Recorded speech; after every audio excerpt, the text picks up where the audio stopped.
Hey, what's up everyone? All right, you might have some questions about this pot and pan and baking sheet or lid holder.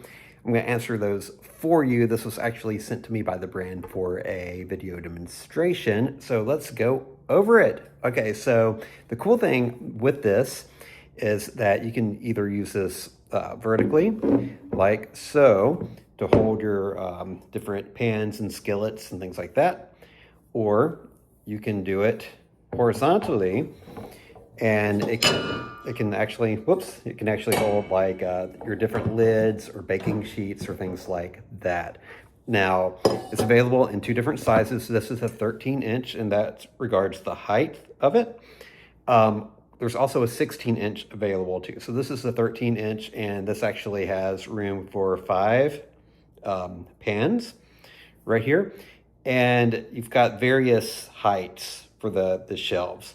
So you've got 2 that are 3.5 inches, and then you've got 2 that are 2.5 inches, and then of course you've got the top.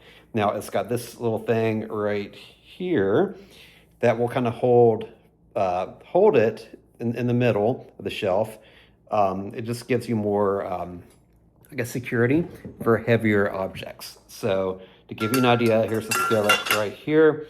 So this fits, this is a decent sized one. This fits perfectly on the 2.5 inch. And then of course, you know, a lot of space for the 3.5 inch or on top. So it's a good space saving feature.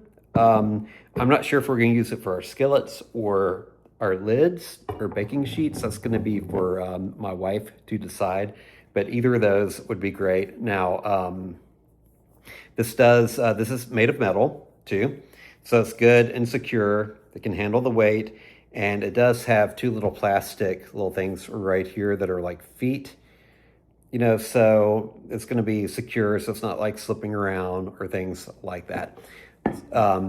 The shelves themselves are 9.5 inches too. So, you know, you might want to, as far as like the 13 inches or this, if you go with a 16 inch, you might want to just kind of measure the space that you have if you're going to put this in a cabinet. Of course, this can be a countertop as well. But anyway, this is really a great way to just organize your pans or other things that you might use it for. And especially like under our cabinet, it's a mess. Everything is just kind of scattered everywhere. So this is going to really help with that.